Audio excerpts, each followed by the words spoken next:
शुभ प्रभात।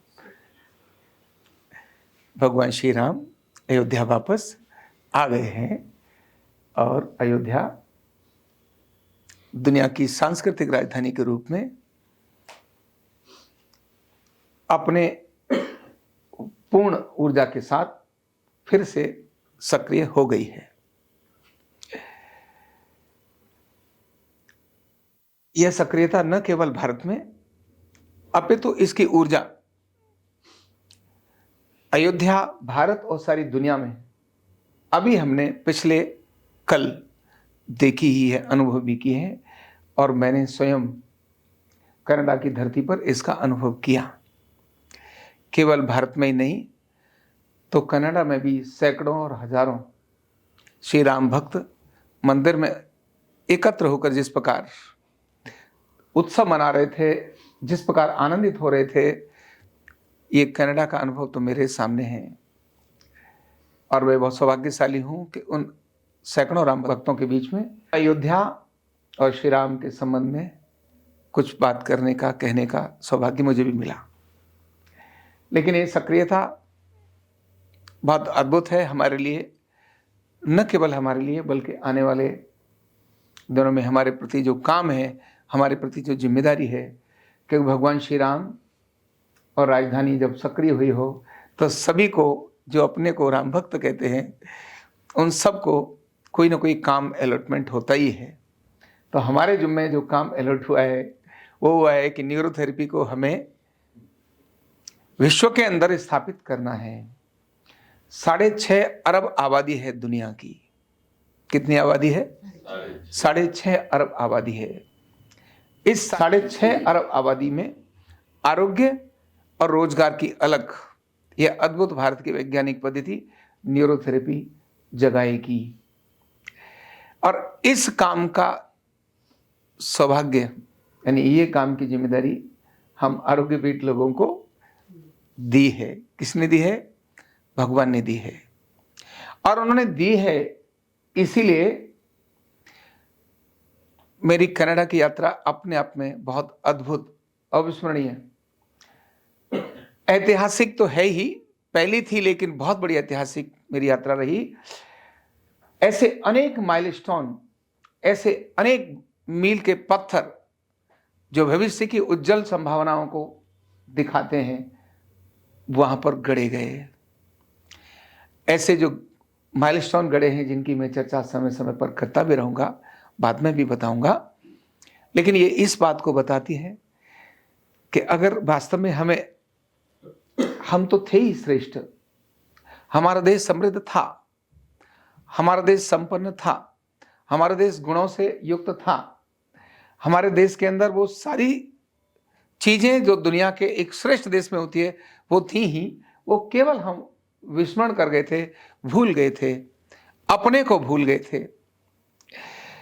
अयोध्या में पुनः श्री राम के आने के बाद वो सारी चीजें हमको फिर से स्मरण करनी है। हो गई है ऐसा नहीं है, करनी है। और क्या क्या चीजें करनी है, क्या है दिव्यता हमारे पास जिसके कारण हम दुनिया का मार्गदर्शन करेंगे। ऐसा क्या है हमारे पास जिसके कारण दुनिया के अंदर विश्वगुरु भारत था और है और रहेगा। ऐसी अनेक सारी शक्तियों की और क्षमताओं का हमें स्मरण करना है। जो भूले हैं उसको पुनः स्मरण हो ही जाएगा। भगवान श्री राम आ गए हैं तो ये सब तो होना ही है, नहीं होने का तो कोई कारण ही नहीं है। लेकिन हाँ, जब हम ये सारी चीजों को बड़े श्रद्धा भक्ति, हमें अपने अंदर जिस चीज को जागृत करना है वो है श्रद्धा भक्ति प्रेम और समर्पण। कर्मशील बनना है, क्रियाशील बनना है, हमारे को पराक्रमी बनना है, हमें अपना कर्म करना है। मेरा कर्म क्या है यही मुझे स्मरण रखना है। जब मेरा कर्म क्या है मैं स्मरण रखूंगा तो अपने आप बाकी सारी चीजें हो जाएंगी, इसमें कोई शक वाली बात नहीं है। और हमारे इस कर्तव्य पालन से जो अपना प्रिय देश भारत, जो पहले ही समर्थ, सक्षम, दिव्य और भव्य था, फिर से दुनिया को दिखाई देने लगेगा। ये था ही, हम नहीं बनाएंगे, ये तो था ही अपना देश इतना भव्य, इतना दिव्य, इतना समर्थ, इतना सक्षम, केवल दिखाई देना था, जो अब राजधानी अयोध्या के सक्रिय होने से दिखाई देगा। क्या क्या था हमारे देश में भव्य और दिव्य, क्या क्या है हमारी दिव्यताएं, क्या क्या है हमारी भव्यताएं। हमें अपनी संपत्ति का ज्ञान भी तो होना चाहिए। हम कौन हैं, हमारे पूर्वज क्या हैं, हमारा देश क्या है, हमारी परंपराएं क्या हैं, हमारे महापुरुषों के आदर्श क्या हैं। इन चीजों के स्मरण करने मात्र से जब कोई बताएगा कि तुम तो जिस खानदान के हो वो खानदान तो राजा महाराजाओं का खानदान है, तब आप भिखारी की तरह से अपना आचरण नहीं करेंगे। जब आपको पता ही नहीं है तो आप भिखारी की तरह से आचरण जैसा मर्जी आचरण करेंगे। तो हमें अपने देश की दिव्यता और इसकी जानकारी भी मैं आने वाले दिनों में लगातार दूंगा, क्योंकि मैंने जब कनाडा के अंदर केवल थोड़ी अयोध्या की जानकारी दी, सिर्फ अयोध्या की, पहला मनुष्य अयोध्या में पैदा हुआ था, मानव की परंपरा सिर्फ अयोध्या से शुरू हुई थी।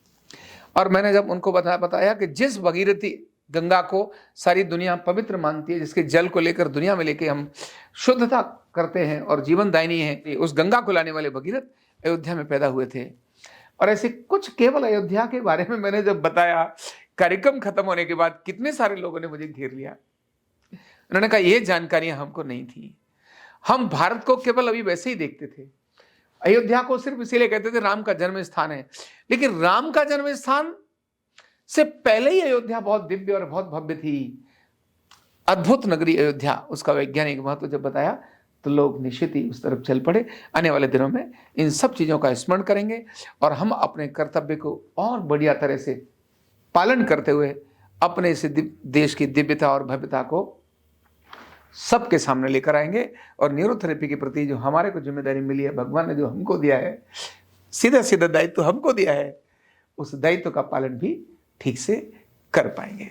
बहुत बहुत धन्यवाद, बहुत बहुत शुभकामनाएं। कंधा दर्द, गर्दन दर्द, कमर दर्द, गैस, एसिडिटी, माइग्रेन बहुत सारे रहते हैं, और अगर घुटनों की बीमारी आ गई तो एक एक कदम पहाड़ जैसे लगने लगता है और जिंदगी बोझ बन जाती है। बीमारी की कोई उम्र नहीं है। आरोग्य पीठ लाया है बिना दवा, बिना साइड इफेक्ट के इतनी भयंकर बीमारियों को रिवर्स करने का जबरदस्त तरीका, वेलनेस न्यूरोथेरेपी। तो देर किस बात की, अभी फोन उठाओ, कॉल करो और अपने रोगों से, अपनी बीमारियों से परमानेंट छुटकारा पाओ।